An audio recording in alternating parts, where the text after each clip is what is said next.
wanawake sijui mpoje, yani muda mwingi mnajiangalia nyinyi tu na familia zenu. Familia za wanaume zenu hamtaki kusikia kabisa. Sasa kwani unataka uangalie nini? Familia yako pesa inazo, inajiweza, ina uwezo. Unataka tena mimi niangalie nini? Au unataka wewe upambane na familia yako? Yani unapambania nini kwa wakati kila kitu kipo?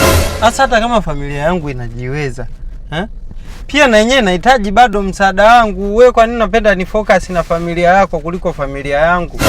Sasa unataka ujali nini tena hapo wewe?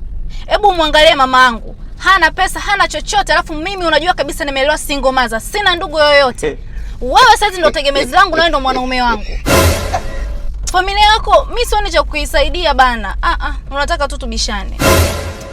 Haya bana, wewe twende tukamsalimie mama yako. Nikija kwenda kwa mamangu nitakachomfanyia nisione tena maneno yako yale. Twende bana. Kwa mama yako tutaenda siku nyingine. Sisi twende kwanza kwa mama.